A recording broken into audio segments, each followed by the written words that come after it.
it seems like philosophers think a lot. Do you think that they have enough sleep? Oh, well, I don't know about philosophers in general.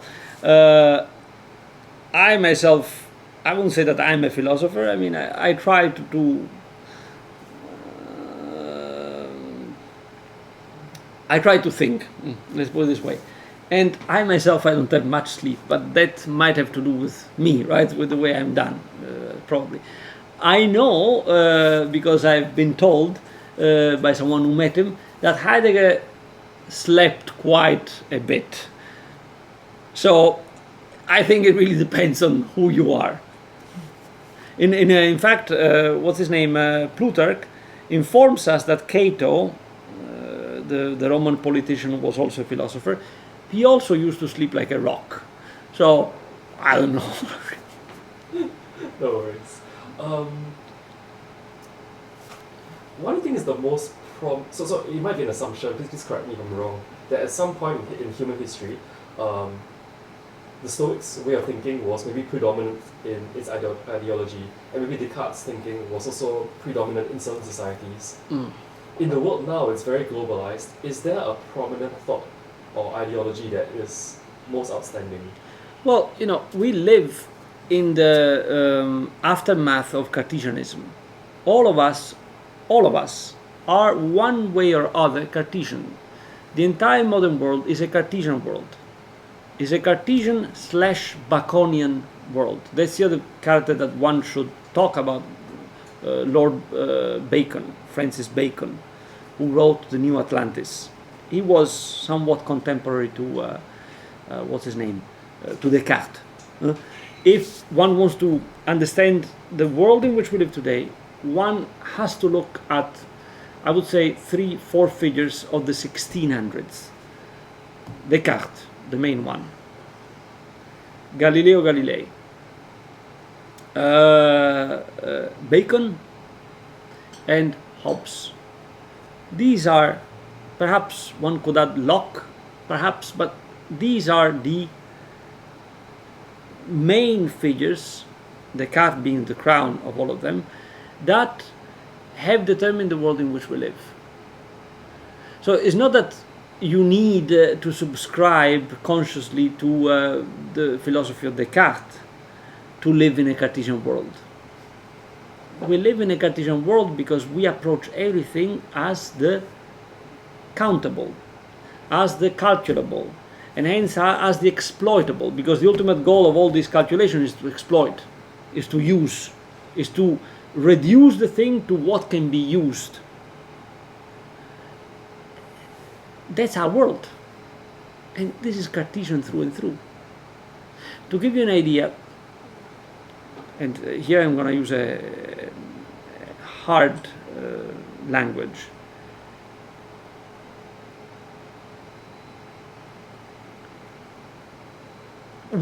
How do we treat animals today?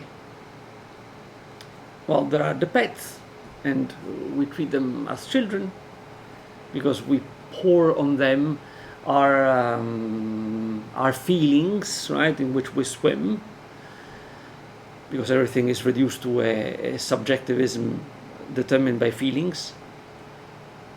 That's for the pets. As for the rest of the living things, either they are endangered species because we keep eating up their habitat, or they are source of meat for us, and in that case their lives are horrible. We don't even treat them as living things. We treat them as things, material, brutally material things that can be can be arranged and then dismantled at will.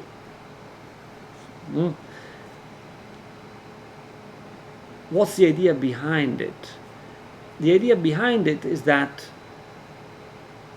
these living things are in reality organisms, that is to say, ensembles of tools.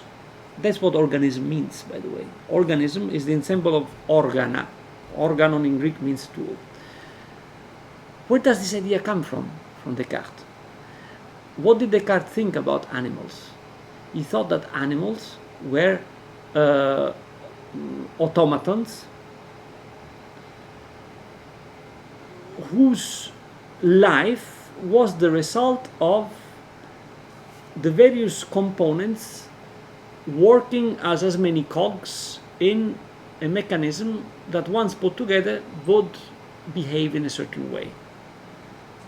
In fact, we know from eyewitnesses of literally tortures being perpetrated against animals, dogs, cats, any animal, thinking that, oh, it's just some kind of robot, we would say, some kind of exploitable thing. This kind of disgusting idea, because only a sick mind can have no compassion for the pain of another living thing, is part and parcel of Cartesianism, and is part and parcel of the society in which we live, in which, again, life is reduced to the exploitable. And by the way, we've already reached the point in which even human life is deemed exploitable. There are little signals that if one pays attention to, then it's like the thread that undoes the entire rug, right? How do we call, what's the most important department in any enterprise? Human resources. Human resources. And let's say it again, human resources. I saw this term appearing when I was in my 20s. Before then, it didn't exist. Not only in my vocabulary, but generally, it didn't exist. When I first heard it, I was horrified.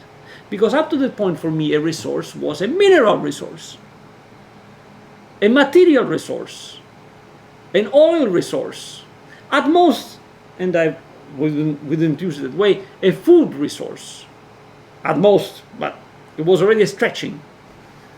But human resources, we are part of the calculable. Oh.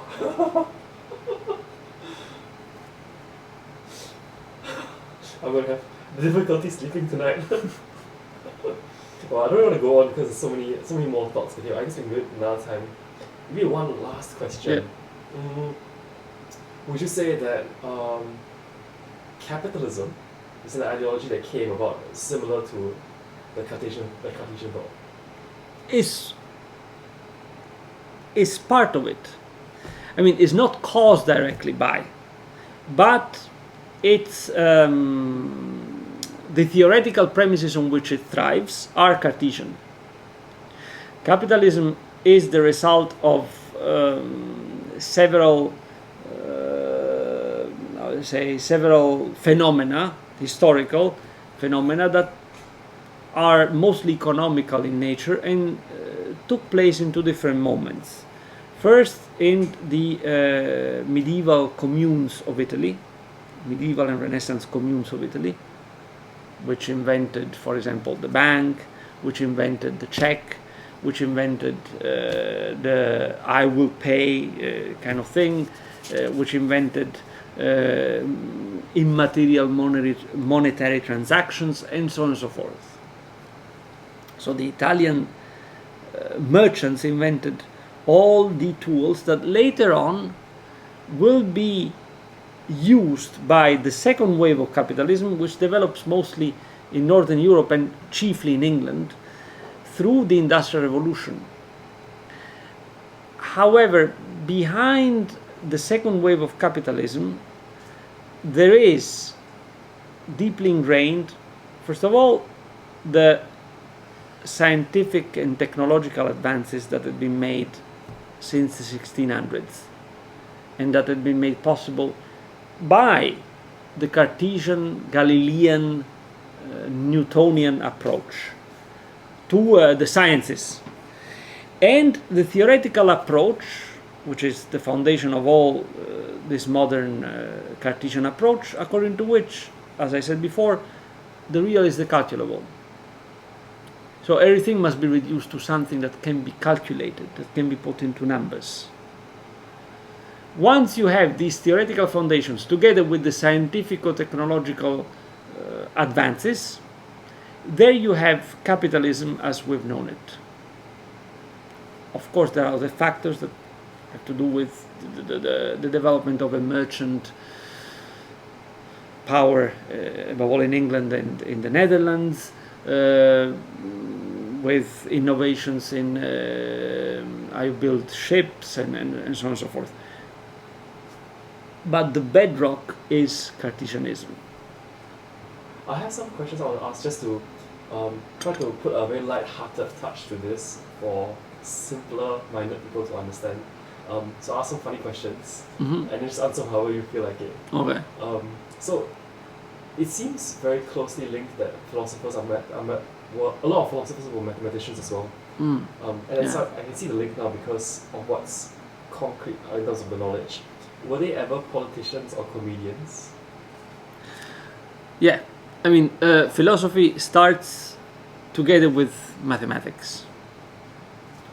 The very word mathematics, by the way, comes from the Greek, mathema, manthano. It means I learn. I learn, I understand. Learn/understand. In ancient Greek, it means both. So, what is mathematics?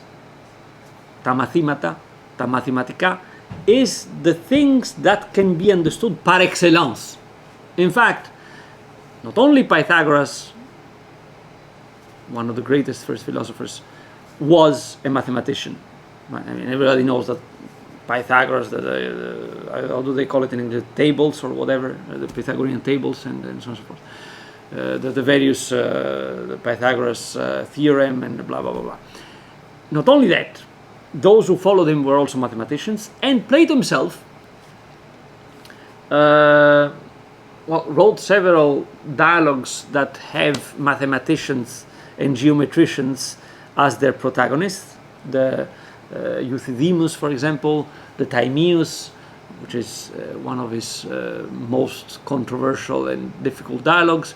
I don't know now, nothing else comes to the Meno, right? But on the frontispiece of the Academy of Plato, the school that he had opened in Athens, which wasn't an academia the way we understand it, but that's another story, there was something written, Udis, or Midis, I don't remember, Udis, agiometritos isito. Nobody that doesn't know mathematics should enter here. Okay? So the link is there. Now about politics. There is a beautiful book, tiny book, written by an Italian philosopher, I would say. He was a great mind, whose name was Giorgio Colli. I have the book in my office, not here unfortunately, otherwise I will show it to you. And he talks about some exemplary lives of certain philosophers. And the thing that he underlines is not his discovery, but he underlines it as something that is worth reflecting about, is that every great Greek philosopher has been either a founder of cities or someone whose preoccupation was principally with the establishment of a good society, a good city, a good polis, as the Greeks would say. Now, the Greeks in general were great founders of cities, and each city, each new city that was founded received its own rules, which were based on what the people that built it deemed to be the best way to be together. Of course, in such an enterprise, someone as a philosopher is like, it's like a child in a candy store, right? If you want to have some textual example of what I'm saying, one can read Plato's Letter 7, besides several dialogues like the Republic, the Laws, Alcibiades the First, Protagoras, and other dialogues. But in Letter 7, Plato gives us a quick sketch of his career, so to say.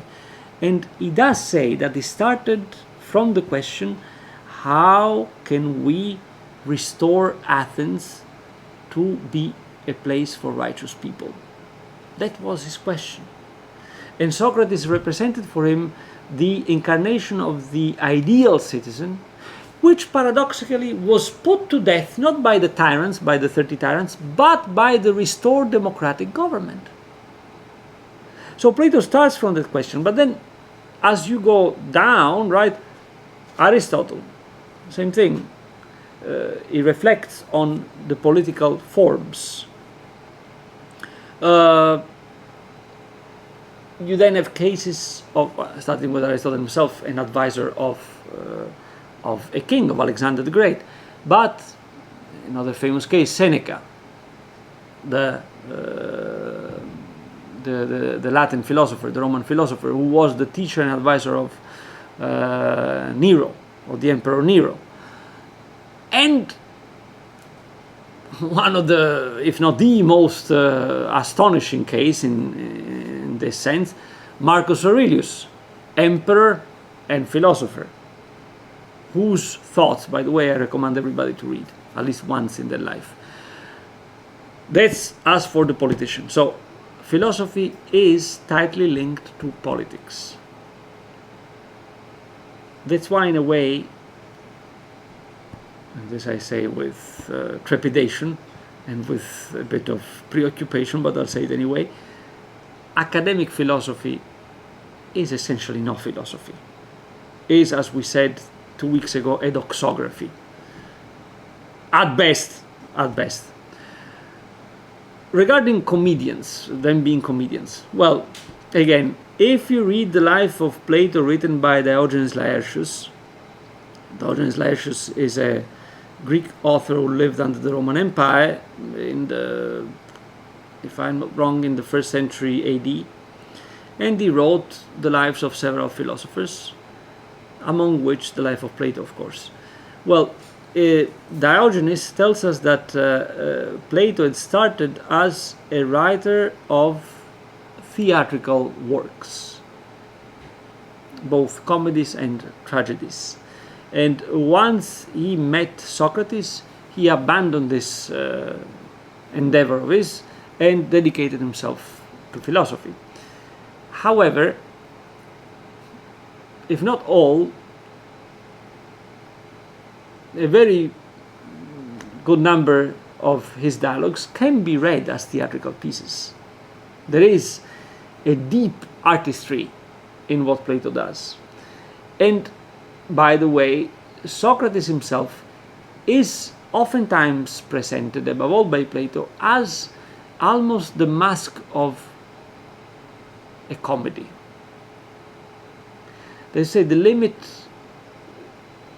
between the serious and the comic is very thin. But why? Because it is through comedy, it is through an apparently crazy way of thinking and behaving, that the real craziness of the world in which one lives is unmasked. Another wise man, not exactly a philosopher, but one of the 7 sages of Greece, did exactly that. Solon, the one who established first the first seed of the Athenian democracy.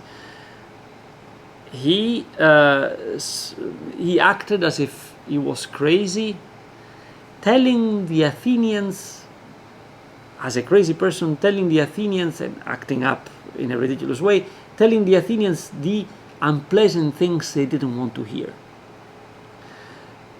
So Socrates is almost a satirical figure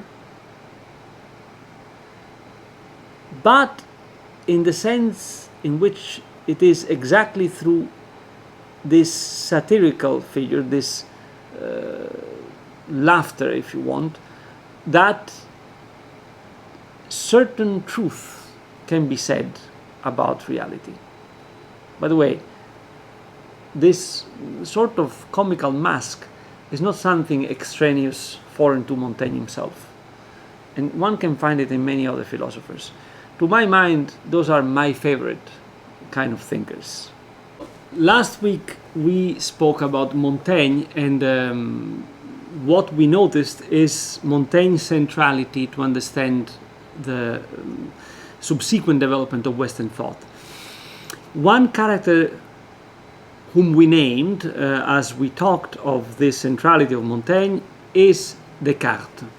Descartes, who is known to everybody because, as I said last week, everybody has encountered in elementary school, in fact, the Cartesian coordinates. So today what I want to do is to concentrate a bit on the relation between Montaigne and Descartes. Now, let's start from what one could think is their most immediate link, so to say. People would say that Montaigne and Descartes are linked tightly by the fact that both of them put a radical doubt at the beginning of their philosophy. So both of them are philosophers of the doubt, thinkers of the doubt, thinkers, that is to say, that start from the doubt and deem the doubt the ultimate unavoidable condition of human thinking, and hence of the human condition in general. This is true at a very superficial level. It is true that Montaigne is the one, or one of those, that have opened up again the sources of skeptical thinking in the Western tradition, sources that had been shut down since the advent of Christianity, 1,500 years before Montaigne. It is inaccurate, though, to say that the kind of doubt that Montaigne practices is the same doubt that Descartes, his successor, practices. Which are the differences? To understand these differences, we must concentrate on Descartes. So now we go to Descartes. First of all, let me say a few words about the character Descartes. As I already sort of said last week, Descartes is, without a doubt, the father of modern philosophy. What is modern philosophy? Chronologically, is the philosophy that starts with Descartes' thinking and stretches down to at least Hegel. If we want to stop at the 19th century, as I think we should. Within this trajectory, well, we can stretch it down to Marx, in fact. Marx and Nietzsche and Freud, the three masters of suspicion. Within this trajectory from Descartes to Marx, Freud, and Nietzsche, you have the entire development of the modern world, the world in which we live, or at least we live in the resulting reality of that world. Descartes is at the beginning of this. And what has Descartes brought that has been deemed innovative and unheard of and groundbreaking? To use Kant's words, Descartes has brought about a Copernican revolution. Everybody knows the Copernican revolution, right? What it consists of. The discovery that it wasn't anymore, it wasn't the sun that went around the earth, but the earth that went around the sun. So the Copernican revolution is a change in the focal center. the center is not us, as humanity thought for millennia. The center is the sun. So the earth, human life in general, is peripheral to something else. Descartes practiced a similar kind of operation, but an operation whereby the human being goes back to the center again. In what does this operation consist? In the answer that Descartes gives to the radical doubt he starts from. So in order to understand it, we must go to the radical doubt of Descartes.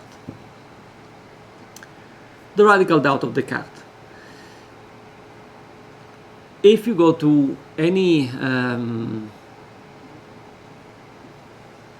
beginner level philosophy course, you would hear the radical doubt of Descartes is explained in terms of we should doubt everything. In order to know the truth, we should make away with all the things that we think we know. Doubting everything must be the posture of our existence, and so on and so forth. Then some instructors, in order to further clarify or to encourage students to explore this thought, they establish comparisons that, to my mind at least, are rather untenable, to say the least, with movies such as, for example, the movie Inception, a movie that came out, I think, some 15 years ago now, or something around that.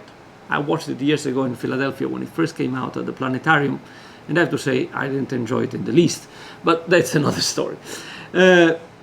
Or The Matrix, or stuff like that. Basically, the Cartesian doubt, according to this reading, would consist in doubting the fact that what we perceive is real. So basically, according to this approach, I should now doubt that I'm sitting here in front of a table that has a red cloth, talking to you and looking at times at the camera, and then having a French book in front of me and a kettle of coffee waiting for us to drink it, and so on and so forth.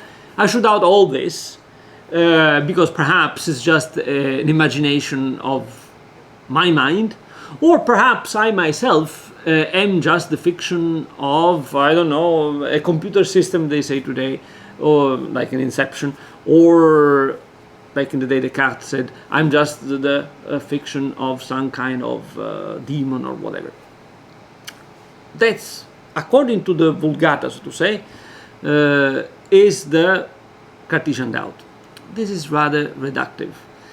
First of all, because, I mean, any person, any man in the street will tell you, well, look, man, if I give you a punch, then we're going to see whether you still doubt or not that that's a punch, right? In other words, if that was the position of Descartes, it would be an utterly absurd and fruitless position, because the denial of it, the refutal of it, can come right away and in very definitive terms. And moreover, is fruitless. Okay, once we said that without about everything, what is it that we gained? Nothing, right? How does instead the Cartesian doubt really work? In order to understand it, one can read a tiny book he wrote. He wrote it in Latin because back in the day things were written mostly in Latin, called Meditationes de Prima Philosophia, Meditations on First Philosophy. It is divided in 6 days, each day a meditation. We'll come back to this division later, perhaps. For now, I want to focus on the title to begin with. Meditationes de Prima Philosophia, Meditations on First Philosophy. What's this first philosophy? First philosophy is what Aristotle had called as such, proto-philosophia, η πρώτη philosophia. And what is it? Is that philosophy that deals with the most foundational grounds on top of which a secure knowledge can be built. How do we call this first philosophy? Aristotle calls it metaphysics. Well, Aristotle doesn't call it metaphysics. It's those that come after Aristotle that gave it the name of metaphysics for historical reasons that now I won't expand on. So the Meditationes de Prima Philosophia, the meditations on first philosophy, are reflections, meditations, on the grounds for any secure knowledge. We must remind ourselves here of the fact that, as we said 2 weeks ago, the goal of philosophy since the beginning has been that of finding and establishing the unshakable ground on which to build a secure and ascertained knowledge. That's fundamental. That's part of the enterprise of philosophy. So these Meditationes de Prima Philosophia ask the question, what is the unshakable ground? Up to that point, through the Aristotelian tradition mostly that prevailed in what is called scholasticism, medieval philosophy that is, which opposite to what people say is great philosophy, and the Middle Ages have been not a dark period but a great period of knowledge and development, but let's leave this aside. Well, through Aristotelianism, the ground for start establishing a secure knowledge was understood to be ultimately what the senses give us. In other words, what I can apprehend through my senses is the beginning of any knowledge. Plato had already disagreed with this, but that's another story. Descartes asks, is that so? Can I doubt of what my senses give me? And here comes his connection with Montaigne. Of course I can. Skepticism has taught us so in antiquity, and people like Montaigne, let's remember that Montaigne died 3 years before Descartes was born. Montaigne died in 1592, Descartes was born in 1595. So Descartes is basically a spiritual son of Montaigne in terms of the division of generations, right? I can doubt of the things that my senses give to me as certain. So I can doubt that this is actually what I perceive it to be. I perceive it to be a table, but perhaps it's not a table, perhaps it's a rock. And perhaps you in front of me are not a human being as I perceive you to be, but you are a big lizard. And perhaps I myself, my body that I perceive to be the body of a human being, is in its turn perhaps the body of a big lizard, or a dog, or God knows, something else. So anything that I think I know, in fact I cannot be sure that I know. What if, Descartes says, behind all this that I perceive, there is a demon that has orchestrated all that I perceive, and whose objective, being him a demon and hence a deceitful being, is that of deceiving me?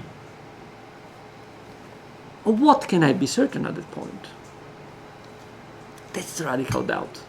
The suspension of reality as we perceive it.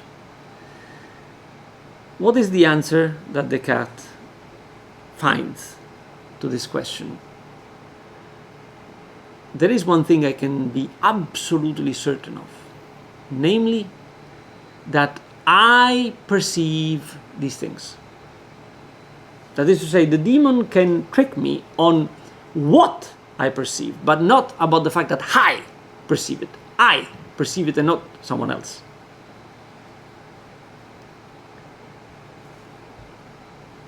Hence, what is the source, the foundation of knowledge?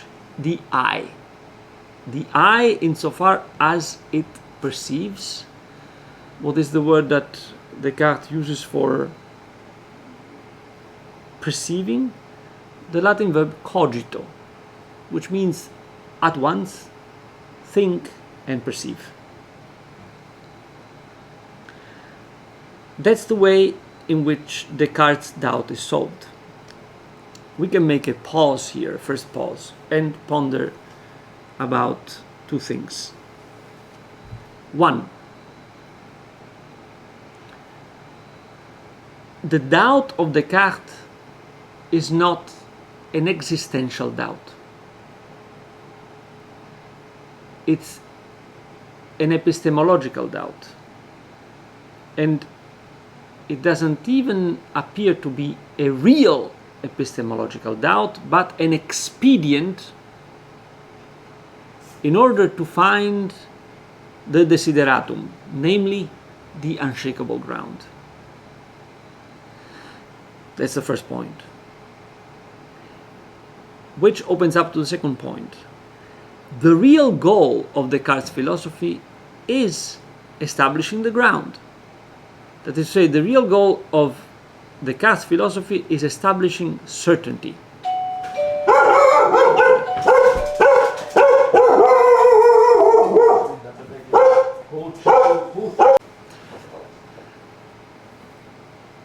So the real goal of Descartes is that of establishing the ground, not that of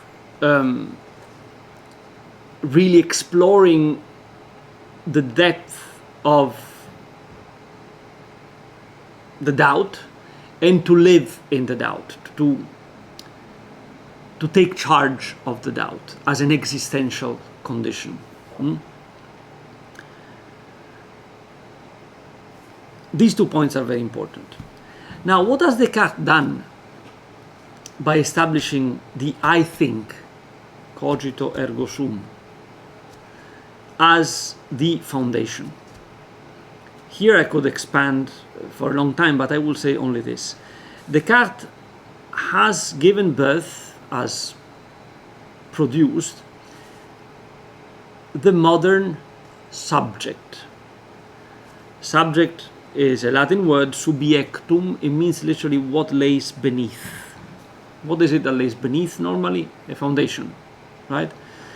The modern subject is the human mind, understood, the mind, essentially as a rational power. So, given the fact that the only certain thing is the I think, and given the fact that this I think is essentially a rational being, the only things that can be ascertained as absolutely true and undoubtable are all those things that can be commensurated with the rational standards of the I think. In other words, as Hegel would put it, only the rational is real, and whatever is real is rational. Max Planck, the physician, the great physicist, not physician, the great physicist of the 20th century, will bring it further and will say that only the calculable is real. Why?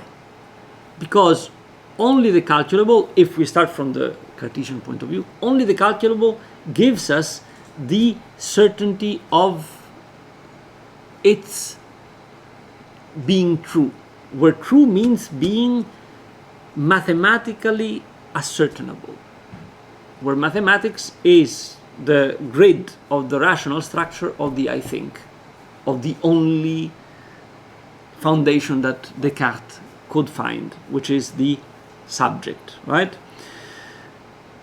This point is extremely important because it is this point that makes of Descartes the father of modern philosophy, and it is in this that his Copernican revolution consists. Whereas before, the source of certainty was ultimately the outside world, to which my judgment had to conform in order to produce truthful statements. Now the source of truth is the I think and its mathematical geometrical criteria, which are projected on the outside world.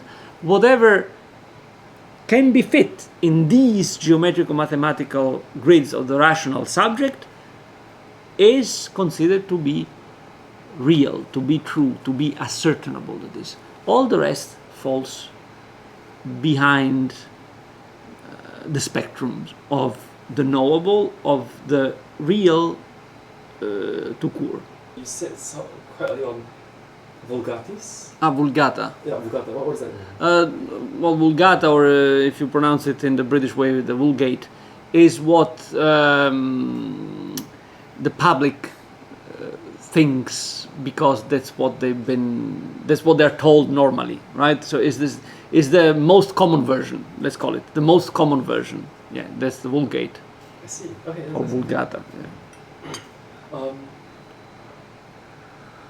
was following along quite well with the train of thought before with respect to Descartes' radical doubt.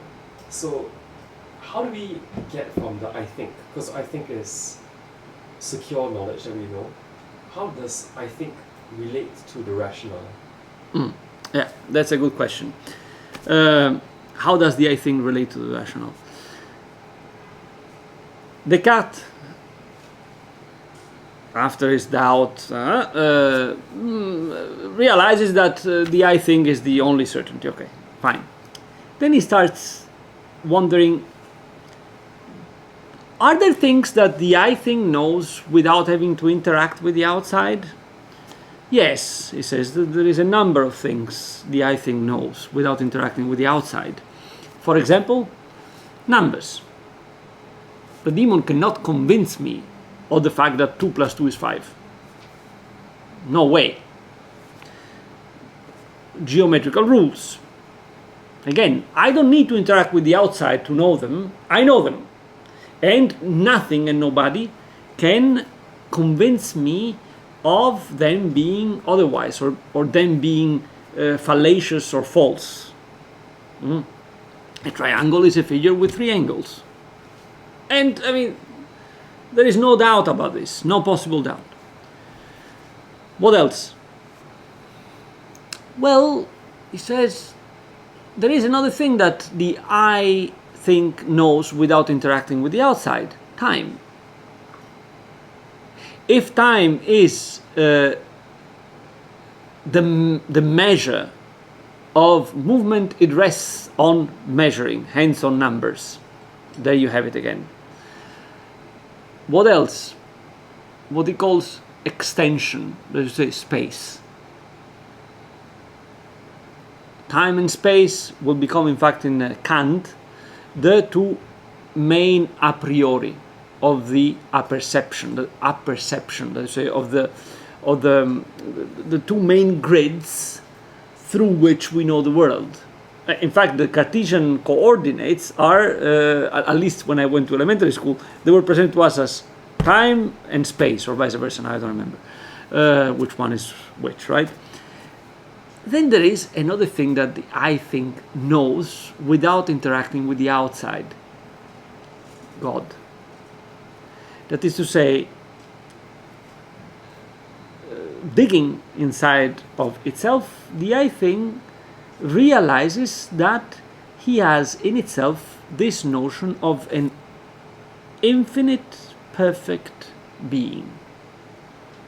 Infinite and perfect being.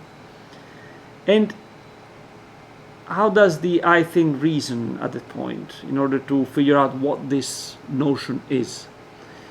Well, it says, I don't find it outside of me. There is nothing outside of me that corresponds to these two characteristics of being perfect and being infinite. It cannot be a product of myself, because I myself am imperfect. In fact, I can be deceived, and I'm finite. In fact, I know that I'm gonna die. Where does it come from? It must come from God Himself. God Himself exists, and He has put the notion of Himself inside of me qua thinking thing. How can I be absolutely certain of the existence of God? Well, we said that part of the definition of God is perfection. Something that wouldn't exist but in thought wouldn't be perfect. Right? So, given the fact that God is perfect, it must exist. That's the, how you call it, the mathematical, I would say, demonstration of the existence of God run by Descartes. It's fallacious in many ways, but let's leave it aside, right? It's fallacious both existentially, logically, and let's leave this aside. So you have these things that the I thing knows without interacting with the outside. And as we noticed, the most important of them, the mathematical geometrical truth, space and time, form a grid, which is the grid through which the I think knows the outside. Regarding the outside, we are left so far with the looming doubt, with the lurking doubt that whatever we perceive is not what we actually perceive it to be. You are still the lizard. And perhaps I myself am still a lizard, right? Even though I think that I'm a human being, that you're a human being. But now we said that there is a God, and that this God is perfect and hence good, because being good is part of perfection, and is also omnipotent because it's perfect. Now, if he's good and omnipotent, if he's omnipotent, he has created everything. If he's perfect as he is, he cannot want to deceive me, because otherwise it would be bad, it would be evil, right? Hence, and here we recuperate the outside, whatever we perceive is actually what we perceive it to be, because it's the creation of God, and God doesn't want to deceive us. So the demonstration of the existence of God in Descartes is not dictated by a theological preoccupation, or by, even less, the preoccupation of someone who's a believer and wants to show someone else why also this someone else should believe. It's neither theological nor apologetical, in other words. The goal of the demonstration of the existence of God for Descartes is to recuperate what so far was left suspended, namely the outside world. But now, what is the outside world? Let's recap. The only certainty is the I think. The I think knows that it knows certain things for real without interacting with the outside world, which so far is suspended. We don't know whether it is actually as we perceive it or not, right? And we have no way to know. These things that we know without interacting with the outside world are called idee clare et distincte. Clear and distinct ideas. They are clear because they are evident per se. They are distinct because they are separate from the outside world. Okay? What about the outside world? God. God exists. If God exists, the outside world is his production. Hence, it must be real. All right? From the outside world, we get a series of other notions or ideas. How are these notions or ideas? Well, are mixed. Hence, they come from the outside, they are adventice. They come from the outside, adventice, and they are mixed. They are not distinct. But if we look at this trajectory, what has Descartes done? He has, de facto, made of the subject the foundation of the entire world. Because what is the world at this point? The world is what I can know. And what is it that I can know? I can know what the I think is programmed to know. And among these things there is God. And what do I need God for? Well, in order to be sure that what I deal with is real. And that's what the Cartesian, we can say, revolution consists of. The changing of focus from the human being being the thing that gravitates around reality, and by observing it, by analyzing it, by trying to describe it with words and whatever, comes up with some kind of truth. From this we pass to reality gravitating around the human being as the result of the mental operations of the human being itself. And what is the human being itself? Not this body, not the totality of body and mind, which is unbreakable until we die. The human being essentially is the I think.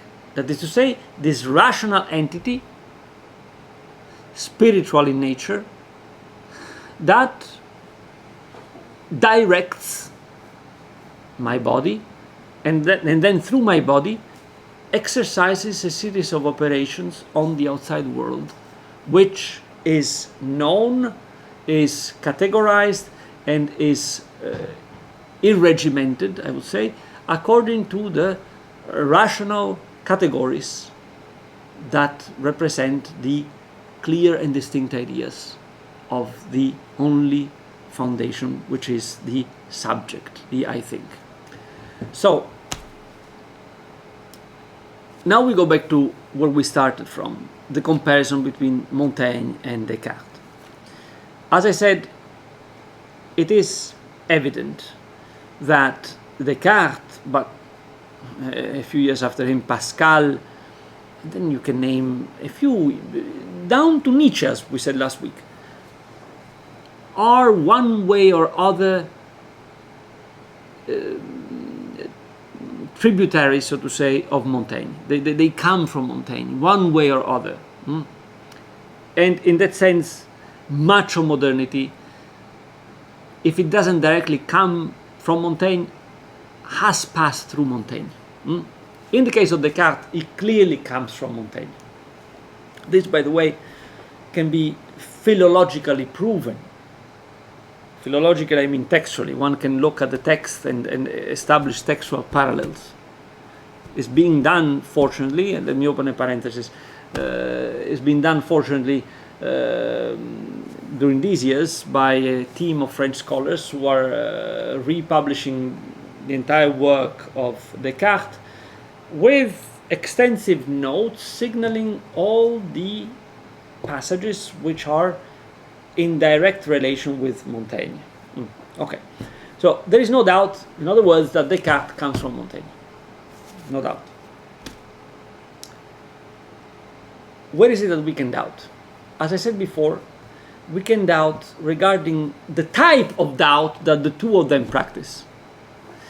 It is true that Montaigne has reintroduced, is not the only one, but is the most eminent one, has reintroduced the skeptical doubt, the skeptical approach to reality, namely that approach whereby I suspend the belief in the correctness of any judgment I produce on things, right?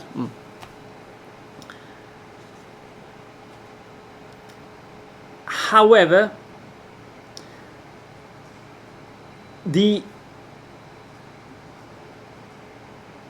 how shall I put it? The mental frame in which Montaigne moves is radically different from the mental frame in which Descartes moves. Descartes, as we notice, has the objective of Descartes' doubt is the establishing of a prima philosophia. That is to say, of that kind of knowledge that gives us the unshakable foundation to build up then a secure knowledge on things. For Montaigne, instead, that's not the goal.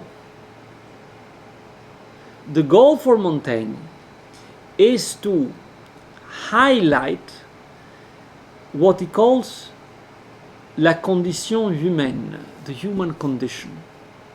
And what is the human condition? Is a condition marked by deep uncertainty. Is a condition marked by being in flux. Is a condition marked by being dependent on things that are external or independent of our will.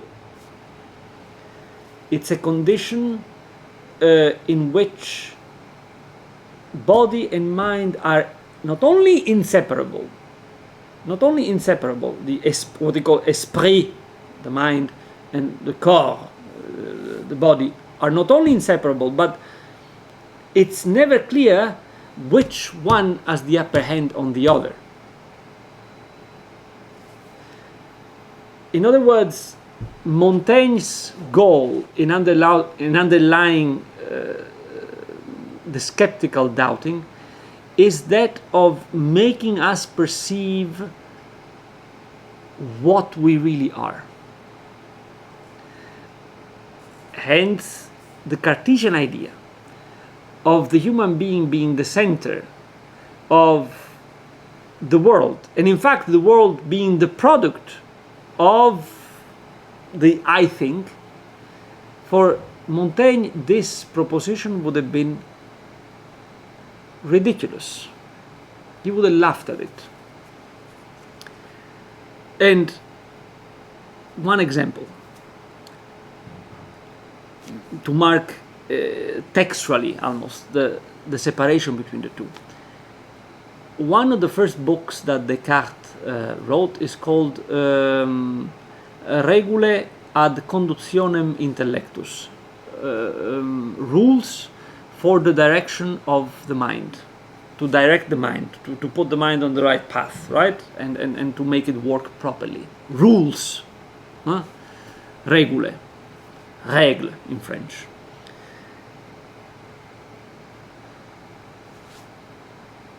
Descartes, in other words, is looking for the foundational and normative base for any action. Any action, that is to say, intellectual pursuit, practical pursuit, political pursuit. And in fact, this Cartesian approach has permeated all of modernity. The practice of law, for example, has been deeply determined by this Cartesian approach. They say law has been trying, ever since Descartes, to find out what are those most fundamental, unshakable principles, which, being universal, are just per se, and hence must provide us with the normative rules on how to behave, on how to organize societies, and so forth. Why do I make the example of laws? Because Montaigne was a lawyer. And Montaigne, who saw very far away, had understood that that was the direction that was going to be taken. And in many of his essays, particularly I'm thinking on the essay on experience, de l'expérience, which is the last one of the third book, he criticizes openly this pretension of jurisprudence, of the theory about the laws, to establish universal rules. He says, whenever our mind thinks that it can set itself on some kind of everlasting, never changing, unshakable rule, our mind is delusional. There is no such thing.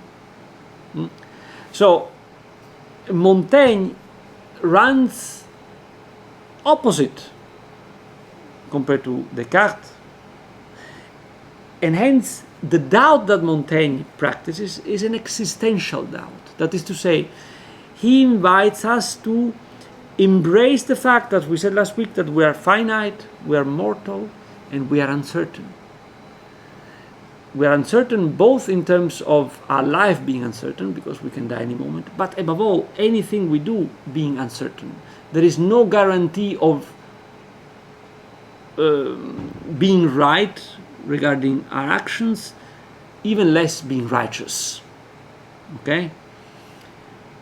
So long story short, as I said before, Descartes' doubt is an epistemic expedient in order to reach his real goal, which is that of establishing a secure foundation.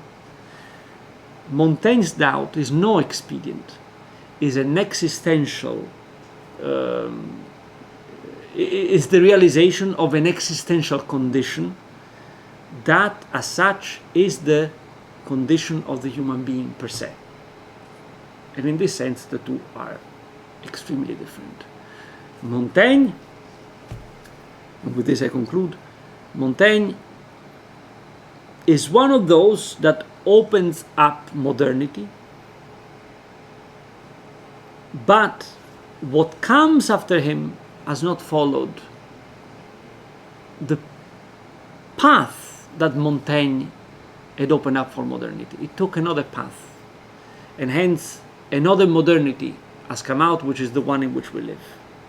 Montaigne represents the possibility for another kind of modernity, a modernity in which the human being is able to embrace his finitude, his radical and unavoidable uncertainty, and, in one word, his existential insuperable limits.